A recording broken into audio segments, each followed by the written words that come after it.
Welcome back, eSIM Studios podcast, live stream episode number 215. Let me hit the intro and let me go live on Instagram.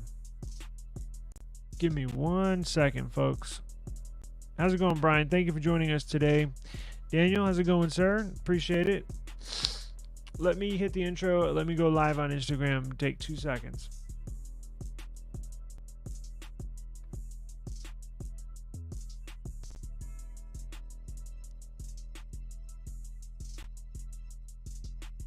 All right, ready?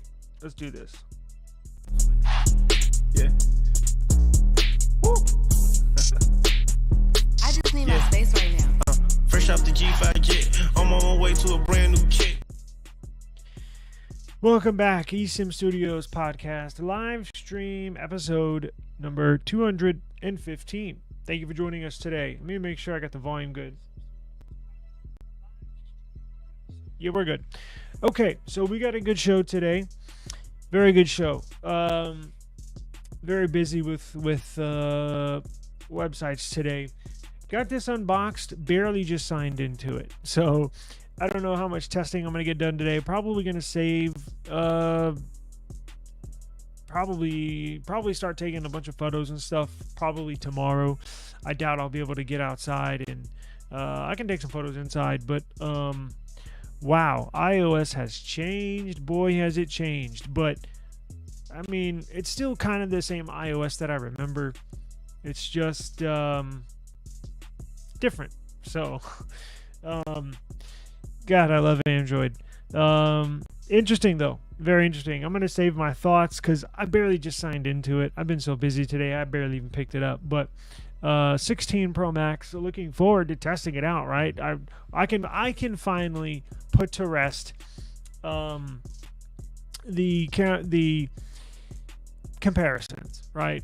I've always had to take or look at other people's pictures. Is that one clear? Is the pixel better? Or what about the video? Now I can do all the testing. So I'll finally be able to put to rest the comparisons, right? Well, we got a lot to do. I'm reaching out to all these case companies because they sent me cases. Hang on.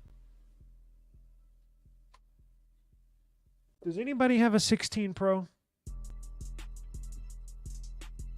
Does anybody have an iPhone 16 Pro that's watching? If you do, comment. Because I was reaching out to these case companies, and I was like, I'm gonna need a Pro Max case, not a Pro.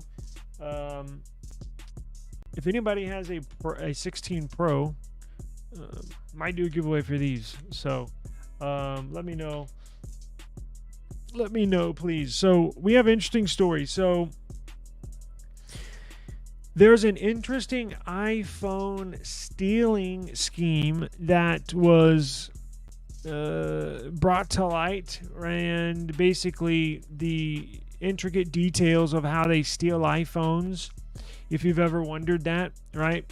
We'll get into that, where if you order an iPhone and then you get it delivered to your home and then it says delivered, you look at your front door, nothing is there, or you look in your mailbox and nothing is there, well, that's because somebody stole it. So now I do have a way. You're going to want to pay attention. You're going to want to stay tuned. I do have a way to avoid this type of thing from happening to you.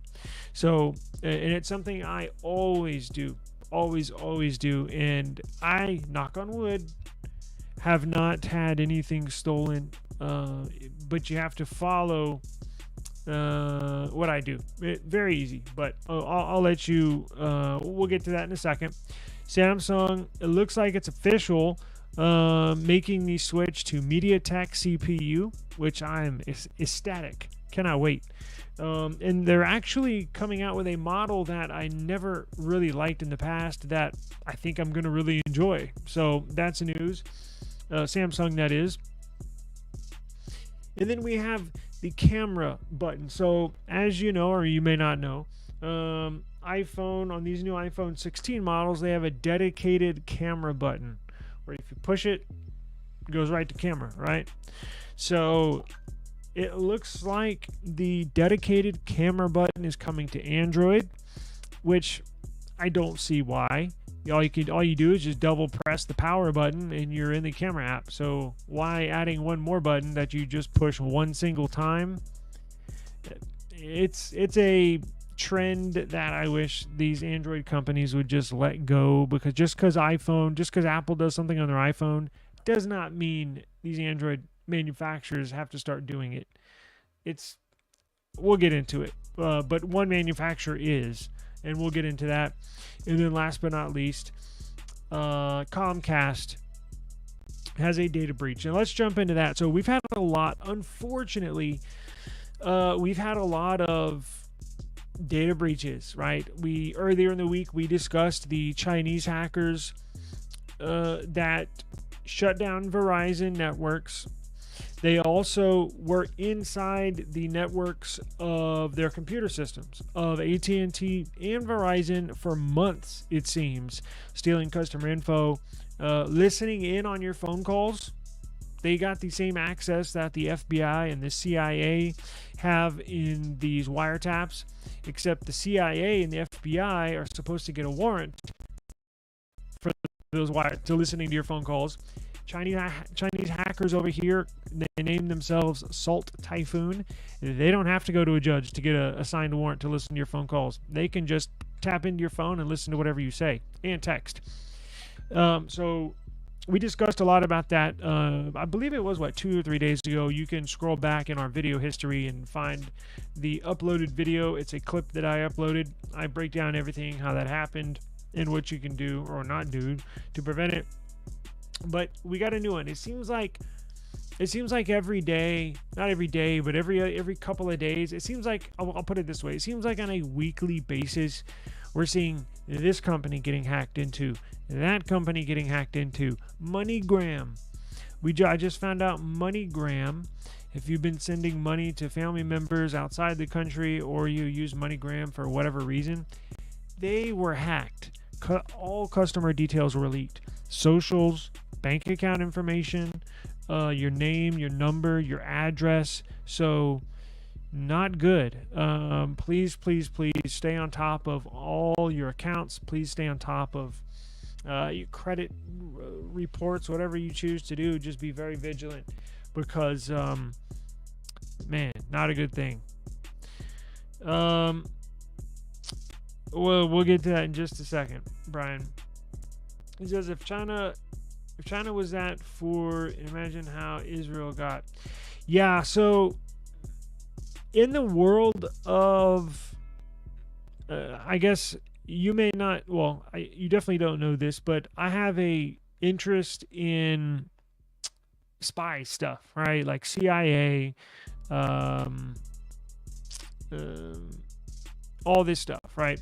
Kind of like in the spy world. So I watch a lot of, I really don't watch, so on YouTube, maybe one day we'll scroll through my history, but it's a lot of like ex-CIA people that have retired that do interviews. So I watch a lot of that, and it just interests me. So Israel actually, and it involves technology, because Israel actually, Mossad, their equivalent of the CIA, actually developed the world's first. They're very, very big into phone hacking. So if you don't know, Israel actually has more malicious attacks and can do essentially better hacking, if that makes sense. To put it in layman's terms, their hacking is more intricate and more detailed and very, very targeted, even more so than China, right? Their phone hacking is the best in the world. Israel, Mossad, their equivalent to the CIA, actually developed the zero-day attack, or the zero-click attack, where in the past, a few years ago, or about 5 years ago, they developed where if they had your phone number, right? Like if they had my phone number and they wanted to hack into my phone, they would send my phone a text message, whether it be just whatever, and you would have to click. That's a one-click attack, where the user on the end, me, would have to click on a link, and that would give them access to your full phone. Now, a couple years ago, they developed the zero-click or zero-day attack, zero-click attack, where you don't have to click anything. All they have to have is your phone number. That's it. And they send your phone some sort of encrypted message, and you don't even know. So on your end, nothing. Hear my phone beeping. You won't even get a notification on your end. All they have to have is your phone number. They got you. They have access to your microphone, your front camera, your basically everything. Your apps, even your banking apps, signing into everything. They would have access, 100% full control of your device, and you wouldn't even know it's on your phone. That's the scary thing. Now, this was implemented. If you go back, you can Google it. We'll get into Comcast in a second. You can Google it. Jeff Bezos, his phone was secretly hacked, I think a year and a half ago, maybe 2 years ago, through Israel and Mossad's zero-click attack. And who else was hacked? Julian Assange, I think. A bunch of, look, they're not looking for people like me or you. They're looking for Fortune 500 company CEOs, board members, bank CEOs. They're looking for celebrities, athletes, people with a lot of cryptocurrency, right? People that these crypto startups that automatically blow up overnight and they have $12 million in crypto on their phone. They're attacking your phone and they're taking your crypto. So they developed that. So I don't even know why I got into this. But anyways, let's get into Comcast. I can't make this too long of a show. Comcast and Xfinity were hacked. So if you have Xfinity, which is a MVNO of Verizon, of Comcast, got hacked. So let's pull this up real quick. So if you go to esimstudios.com, you will see the story right here. I'll link everything down below once this is done. Let me move this there we go.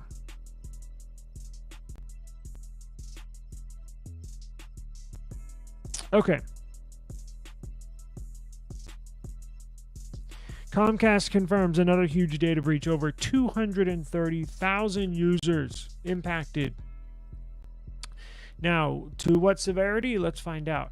Comcast confirmed that a data breach at a third-party debt collection company exposed the personal information of over 237,000 customers. Yikes. Including social security numbers, names, addresses, and birth dates. That is not good. That's about as bad as it gets in a data breach. The only thing they're missing are debit card. Well, once these bad guys have your name, your social, your address, and your birth date, they don't even need your debit card, because they'll go out and get create fake accounts with your info, which is not good. The breach occurred in February. It's all the way back in February, but Comcast was only informed of it in July. The compromised data dates back to around 2021. This incident follows a previous breach that affected 35 million Xfinity customers. That's got to be the majority of their customers, highlighting ongoing vulnerabilities in Comcast data protection measures. Yikes, this is not good. In a filing to the state of Maine, Comcast notes that the total number of customers hit by the data breach was 237,000. The information was actually hacked from Financial Business and Consumer Solutions, FBCS, a debt collection company used by Comcast. The ransomware attack took place in February, and FBCS informed Comcast of the breach in July. So ransomware. So that means the hackers got inside the system, and they basically put it for ransom. So they let the network administrator know, hey, we have access to your network, and if you want us to go away and leave you alone, you got to pay us some amount of money, like 10 million, whatever it was. I don't know. It doesn't say, but that's how it works. That is a ransomware, where they're trying to extract money from the people they attack. It looks like Comcast said, go screw yourself, and did not pay, because the bad guys say, okay, well, we'll call it, if Comcast calls their bluff, these hackers are like, all right, well, then we'll just take your customer data, and then go that route. So not good. If you're a Comcast customer, if you're an Xfinity customer, contact either one. If you're a customer, ask them if they know specifics, because it does not give us their total number, their subscriber base. I'm assuming it's probably a majority. No, I'm sorry. If it's only affected 237,000, that's not a majority. The one that took place a couple years ago that got 35 million people, that one probably got majority of customers. But if you are a Comcast subscriber, if you are an Xfinity user, I would get in touch with them, ask them, do they have information on whose data was stolen? Because I think they have to tell you. Now, they may say, well, we don't know yet, but let them know you're aware of it, and you demand them to get back to you in regards to whose information was stolen, because ultimately they should know. It might take them a little longer to figure out exactly whose information got out. They should have an idea. But even if they don't, please be vigilant on your accounts. Please be vigilant on your credit. That stuff like this happens every day. Now, let's roll into this iPhone thing real quick. What do y'all want to get to? The iPhone stealing scheme? Or should we do Samsung or the camera button? Let me save that iPhone thing for the last. Let's jump into this real quick that I teased. So Samsung and MediaTek. I think this is a growing relationship, a budding relationship that I want to see continue. I've used 3 devices with MediaTek CPUs, all 3 of them awesome, right? Now, you have to know what you're getting, what you're expecting, because the MediaTek devices I've been using are not technically flagship CPUs. They're mid-range CPUs. Now, if you go into using it, it's all about expectations. If you go in knowing that, well, you should know that you're not going to get top-level performance. Now, here's the other caveat. I don't play games, so I don't have any games on my phones, but I'm a power user, right? So operating system can get bogged down if you're not using a decent CPU and a lot of RAM. Now, nothing has been using MediaTek in here with this phone 2A. Perfect example. This is technically a mid-range phone, but it's snappy, it's fast, never lagging, never buffering, never sluggish. This MediaTek chip that they have in here is pretty good.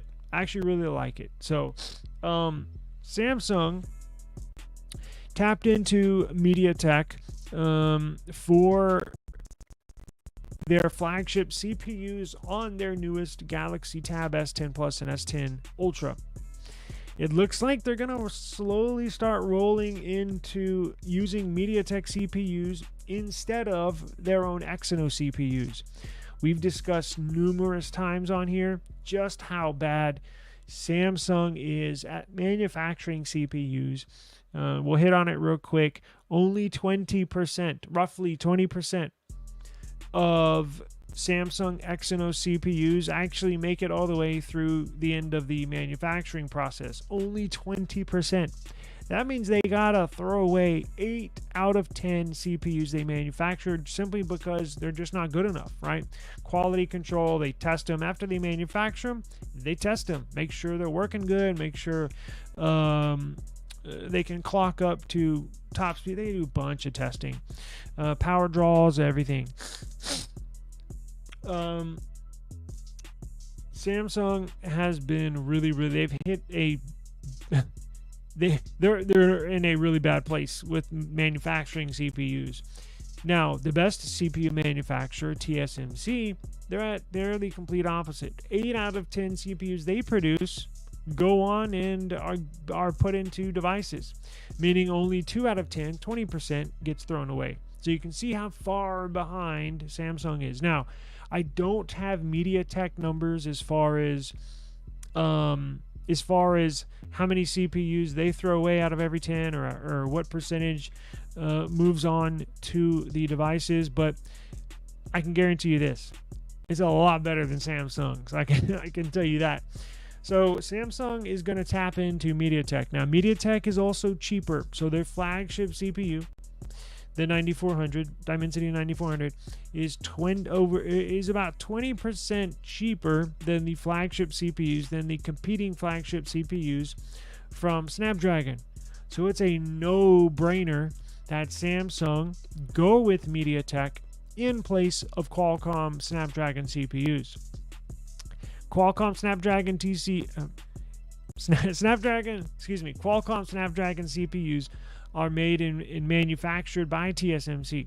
TSMC also makes and manufactures the MediaTek CPUs. So you know it's going to be a quality chip. Samsung has lost hundreds of millions, if not billions of dollars in the last year or two in their manufacturing process. So Samsung is really, really looking to save a decent amount of money.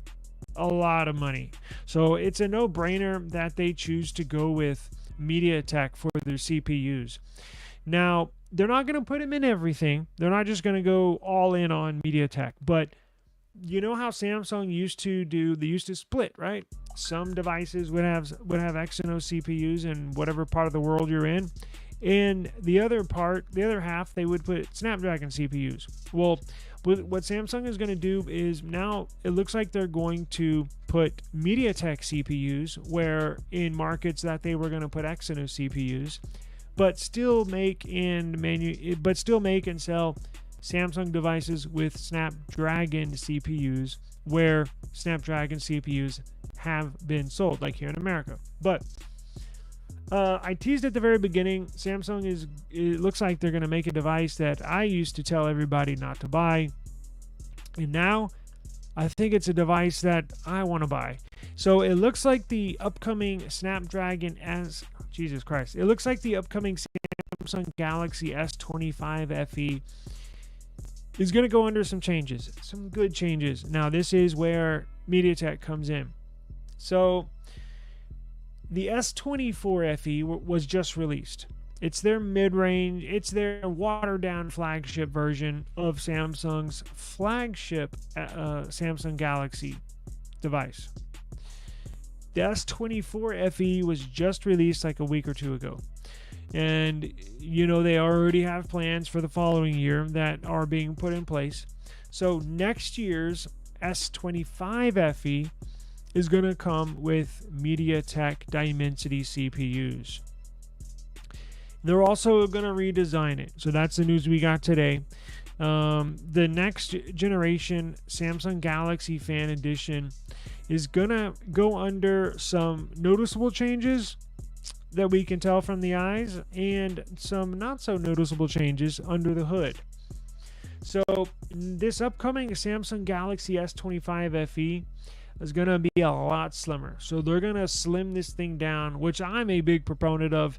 We all know the iPhone 17 Air is going to come out next year. It's going to be a razor thin phone. I'm talking 3 to 4 millimeters thick. That's half the thickness of this phone right here.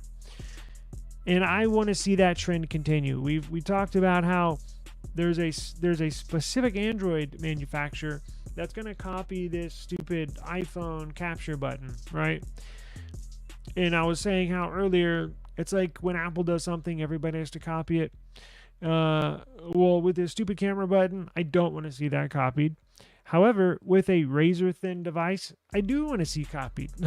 So that's what Samsung apparently is going to do with this S25 FE. And they could do it on an FE, on a model they don't sell a gazillion of, to kind of test it out, right? Because you don't want to make major changes to your absolute flagship. You don't want to jump the gun and make huge changes on your flagship device when it may not be perceived well by the potential consumers, right? You kind of want to test it out. And if they sell a gazillion of these and they're sold out online and in the stores, well, Samsung knows, okay, well, we're doing something right, so let's make this super slim model on the S25 or S26 series in the future. So a new report is suggesting that Samsung is considering a much slimmer design for the S25 FE. This device is going to feature a 6.7-inch display, and they're going to slim it down by putting in a thinner battery. Rumor has it the company could also offer it with a MediaTek CPU. So here's where you can slowly see Samsung making the change over to MediaTek CPUs. They're not going to do it drastically and change all their devices to MediaTek. It's going to be a gradual thing, right? Again, we saw them put them in their tablets. Now they're going to throw it in one of their better known and better selling phones. And then possibly S26 line, the S26 flagship model, you might see them use MediaTek a little more. We already had a report a few days ago saying that the base S25 was going to use MediaTek CPU, Dimensity 9400, and then the S25 Plus and S25 Ultra we're going to use Snapdragon CPUs, right? So it's a slow, gradual change, but this upcoming S25 FE looks to be a really cool device, as long as they put a lot of RAM in there. That's the only, well, not only, but that's one of the issues I had with previous Fan Edition phones.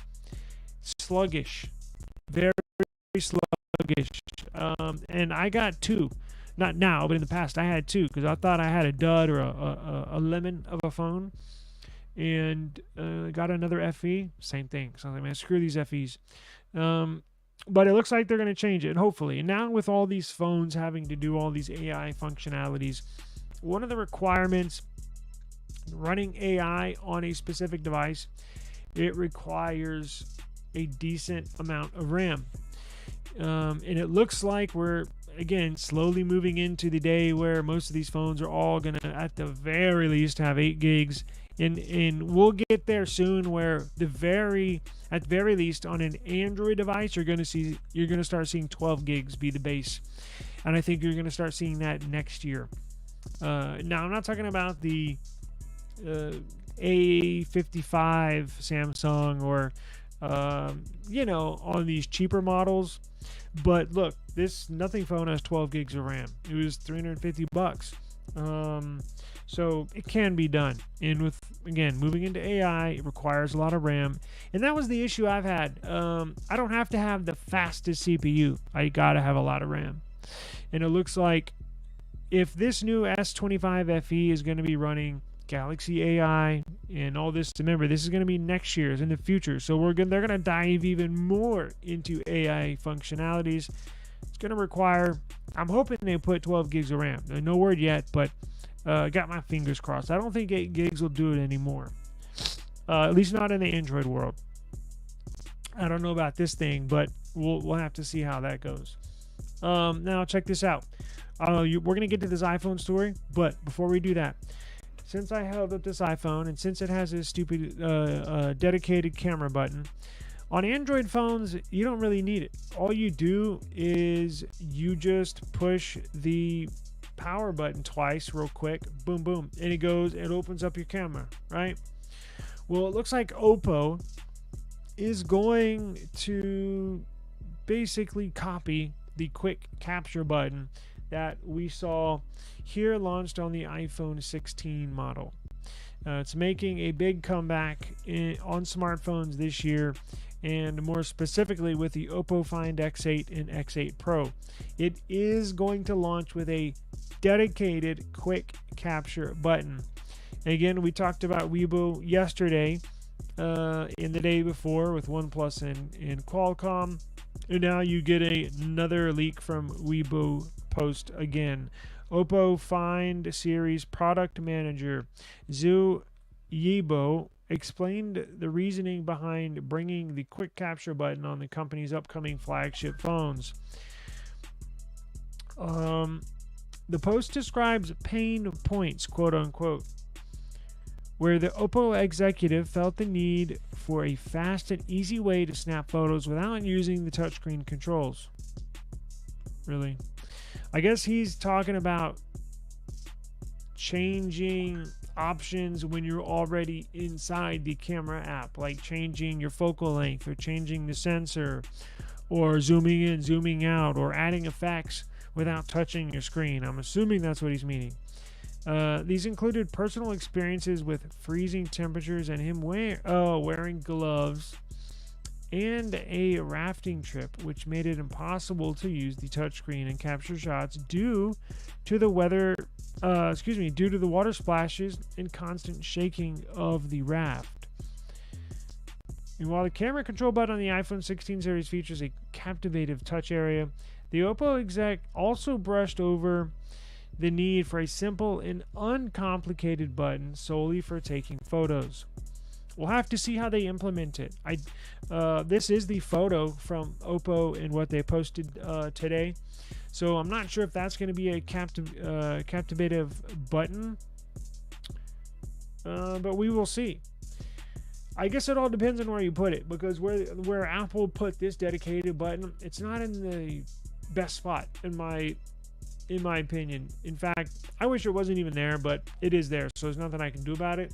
But it is kind of in a weird spot. I wish it was at least 1 inch higher, because where I hold it, the button is right here on my thumb.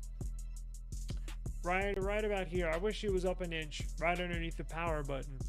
Kind of like how they do the volume buttons on here. You got one up, one down for the volume. I wish they had the same thing on the other side where you had a power button, and then right under that was the dedicated camera button.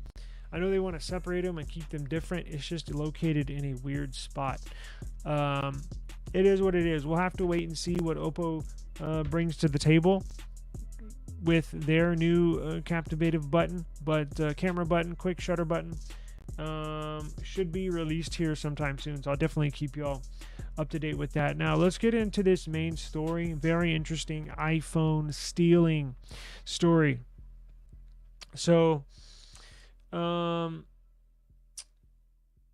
any of y'all had an iPhone stolen? Not from your car, or ladies, not from your purse, or maybe your back pocket. I'm talking about, have you ever ordered a phone from Apple, from Samsung, from nothing, and you're checking the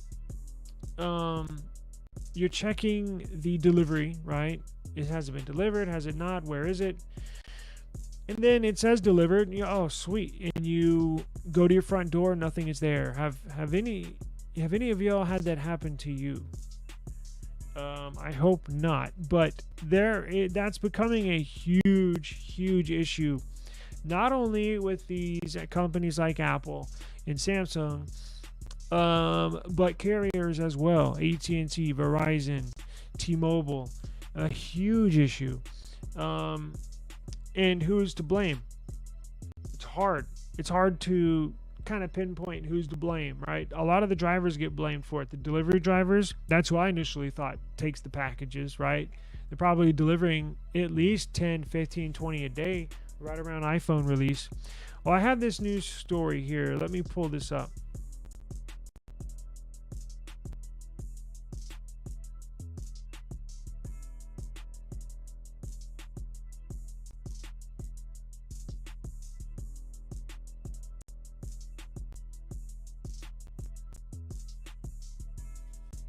So, a very intricate and lucrative job for these thieves. So there's a new article out on Ars Technica, nice publication.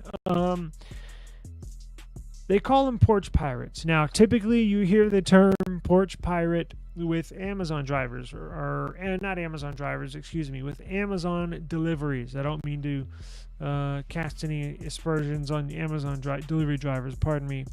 Porch pirates. They're people that follow Amazon trucks, or they drive around neighborhoods looking for Amazon packages on porches, and they will run up to the porch like you see in the picture, take the package, and run off with it and drive off, not knowing what's in the package, right? It could be a t-shirt or it could be a phone.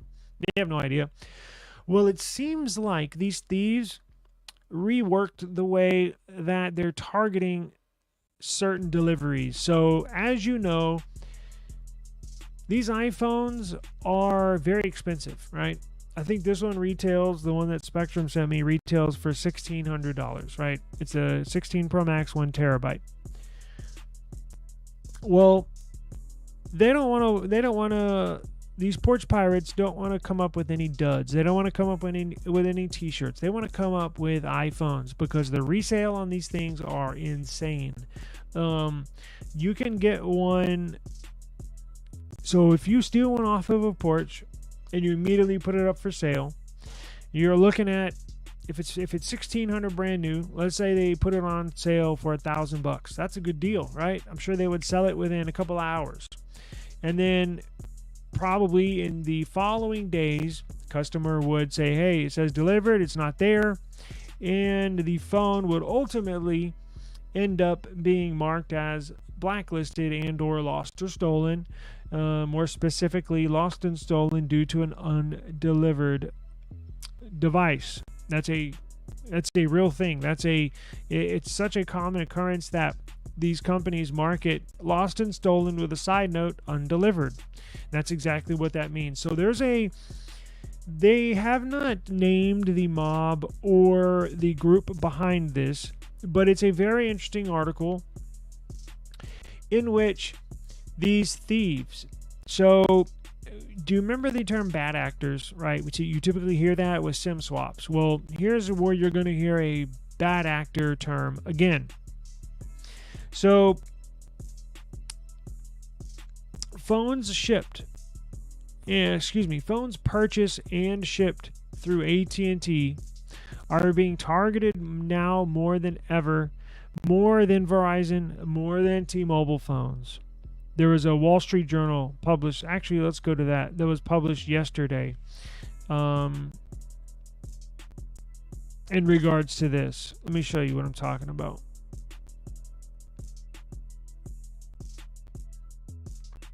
So, Wall Street Journal here.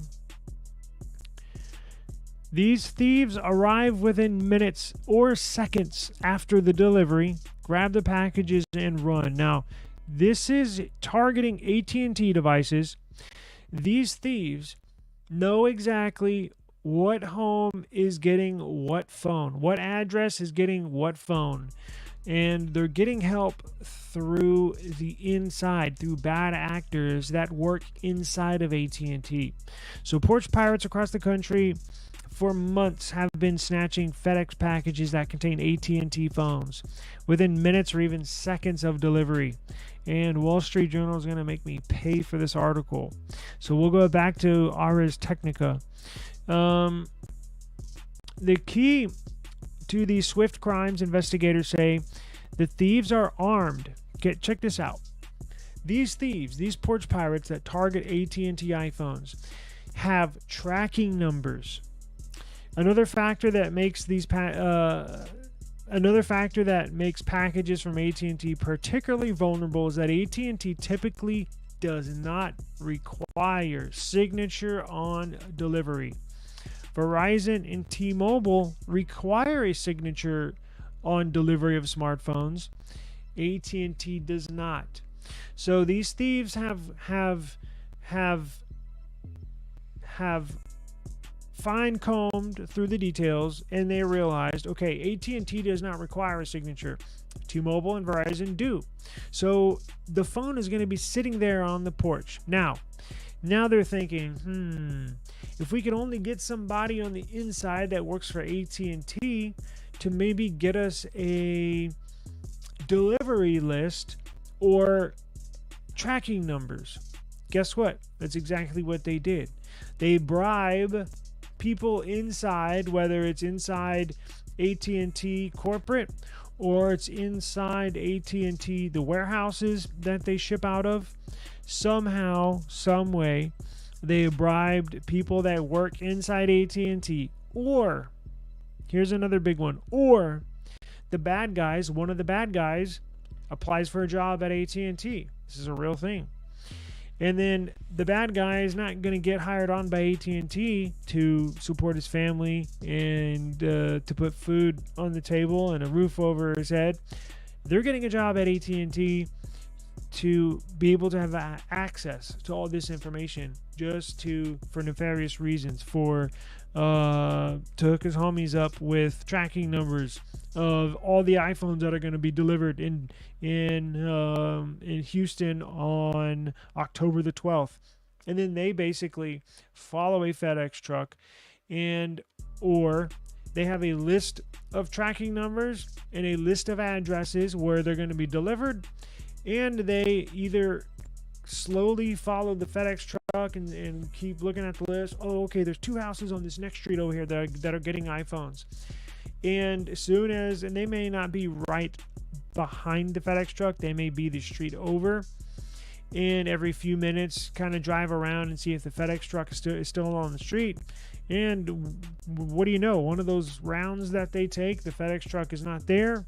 They're looking at the house. Oh, it's there. Let's go. They jump out, they grab the phone, and they take off. A police lieutenant in Deer Park, Texas, that's, I think, a suburb of Houston, I believe, said that suspects were armed with inside information, AT&T parcel tracking numbers.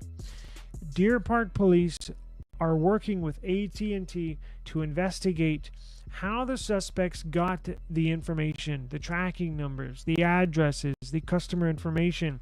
When contacted, AT&T spokesperson said the phone carrier uses multiple delivery companies and ship tens of thousands of phones per day without incident. That's true, but all it takes is a handful of these. It's becoming a big issue. AT&T's trying to act like it's not a big issue. It's a big issue. I deal with people that have phones stolen every day. It's a big issue right around this time of the year when these things are being delivered. Because AT&T doesn't want to be blamed, right? They don't want to be blamed for this, but they are. And just like with the SIM swaps, whenever you sign a new deal, whenever you add a new line, whenever you buy a new phone, whether you finance it, in that fine print, it says specifically they are not liable for SIM swaps. And you don't know it because they're just like, oh, sign right here. And you're like, all right, whatever. Well, you just signed away your right to essentially take them to court and sue them for your money being stolen due to a SIM swap, even though it's AT&T employees that were either bribed or got a job there just to have access to customer data. Now, AT&T said they regularly make changes to their processes. So it's a big deal. It's such a big deal, in fact, that in this article states one of these thieves flew in from out of town to Houston with a long list of tracking numbers. They arrested one guy, and he flew in from, where was it? He flew in from out of town because this is a big racket. This is a big crime ring, right? It's not just one person doing it. It's a group of people. You have a leader that's in charge of all this stuff, and then he's probably got 3 to 4 people working for him. One person that deals with bribing the person on the inside or getting the job on the inside. He's got another guy that's following and picking up iPhones that are being delivered. So one guy flew in out of town. I don't remember where from, right? It's in this article. But it's such a moneymaker. He flew in from out of town. He got a rental car and basically drove around to all these addresses that were getting iPhones delivered and snatching up iPhones off the porch. Now, I'm going to leave this in this article link in the description box below. But before we get out of here, here's a tip. So here's how you can protect yourself. It doesn't matter whether they're shipping it with UPS or whether they're using FedEx. So download the FedEx app. Download the UPS app. Here's what you can do. Did you know if you're not going to be home, or even if you are home, here's what you can do to safeguard this from happening. And actually, legally, you will not be liable if you get screwed. Because a lot of the times, the people get screwed. It's not right, but here's what you do. And there will be a paper trail of this, so you are not liable, and they will have to send you another phone free of charge. So here's what you do. Whether it's AT&T, whether it's Verizon, T-Mobile, Cricket, whoever, if they ship it FedEx, here's what you do. Download the FedEx app. Now, FedEx and Walgreens have a partnership deal. What I do is find the nearest Walgreens that's 24 hours. It doesn't have to be 24 hours. It can be any Walgreens. Any Walgreens. The one right behind me is 24 hours. But you can download the FedEx app. You can change the delivery address. Change that delivery address to your nearest Walgreens. What that will do is it will prevent porch pirates from stealing it, because here's what happens. The delivery driver will see, deliver it to this Walgreens, okay? And the delivery driver, instead of taking it to your house, will take it to Walgreens. When he drops that phone off at Walgreens, that delivery, that parcel, the receiving manager has to sign for it. So he's liable for that package immediately. And then when you come pick it up, you have to sign for it. So it's a required step. I've done it before, and I will do it in the future. So that prevents them leaving the phone on your front porch or with somebody else that's not really trustworthy. Walgreens, again, has a partnership with FedEx. Now, if I were you, since I know my Walgreens right behind me is a FedEx partner, make sure before you change the address, just call up your Walgreens or stop by and just to make sure, hey, y'all use FedEx in here, right? Like you send and receive FedEx. Just verify with them. I know it's a company-wide thing, it's a nationwide thing, but just to cover all your bases, just check with that Walgreens before you have it delivered there. Now, that'll safeguard your delivery, your phone, and you will not be liable if it gets stolen. Same thing with UPS. You can change your address, although not to Walgreens, with UPS. Whoever you get your phone through and they ship it to you, if it's UPS, download the UPS app. You can change the delivery address, but with this change, you're going to change it to the UPS store. So most major cities, most cities in America, I believe, have a UPS store. You can actually have the UPS store have your package delivered to a UPS store. I have one right over here as well. They have to sign for it. So instead of the delivery guy, UPS guy, bringing that phone to your house or just leaving it there, because look, even T-Mobile requires this signature. I can't tell you how many phones I purchased where they just leave it. They don't even ask for my signature. They're supposed to. They don't. That's why I always do this. You can change the delivery address to a UPS store. The UPS store obviously is part of UPS. They have to sign, yes, they received the package. And then when you get the notification, your phone's been delivered, go to the UPS store, all right, and say, hey, do y'all have my package? I had it delivered here. And they'll say, sure, we do. They ask you for your driver's license or identification. That's fine. And then you sign for it. All good, right? Last thing you want to do is leave it out in the open for somebody to grab.